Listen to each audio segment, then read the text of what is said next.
চোরেদের উপদ্রব বন্ধ নেই। এবার উদয়পুর পালাটানা উচ্চতর মাধ্যমিক বিদ্যালয়ে চোরের দল থাবা বসিয়েছে। অভিযোগ, চোরেরা তালা ভেঙে নগদ ৫৫,০০০ টাকা নিয়ে যায়। সোমবার সকালে শিক্ষকরা এসে দেখে স্কুলের সমস্ত কিছু লণ্ডভণ্ড হয়ে আছে।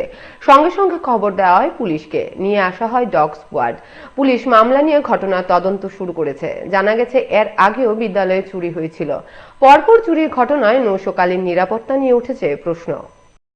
কোনো তালা টালা লাগিয়ে সব কিছু দেখে তারপরে আমরা স্কুল লিভ করি 4:20-তে।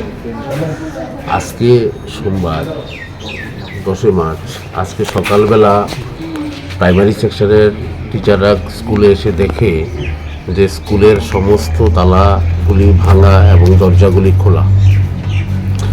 সাথে সাথে স্কুলের হেডমাস্টার মশাইয়ের কাছে প্রাইমারি স্কুলের প্রাইমারি ইউনিটের যে হেডমিস্ট্রেস উনি খবর পাঠান এবং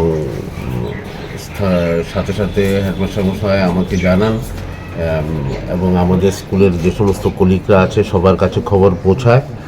আর কিছুক্ষণের মধ্যে আমাদের হেডমাস্টার মশাই স্কুলে আসে, এসে দেখে এবং সাথে সাথে আমাদের এখানকার যে এসএমসি স্কুলের যে এসএমসি কমিটি আছে তারাও আসে, এসে দেখে যে স্কুলের আমাদের কলাস্কুলের যে গেটের যে তালাটা সেটা ভাঙা, দরজার তালাগুলি ভাঙা। ভেতরে তারা ঢুকে দেখে যে এখানে যে আলমারিগুলি ছিল সমস্ত আলমারিগুলি এবং আলমারির যে ভেতরের যে ড্রয়ারগুলি ছিল সেই সমস্ত ড্রয়ারগুলি ভেঙে তছনছ করে দিয়েছে এবং সেখানে আমাদের স্কুলের কিছু বিভিন্ন অর্থ, বিভিন্ন ফি এবং আমাদের স্কুলের কিছু কন্টিনজেন্সি ফান্ডের কিছু টাকা ছিল, সেটা প্রায় ৫৫,০০০ টাকার মতো সমস্ত ফান্ড মিলিয়ে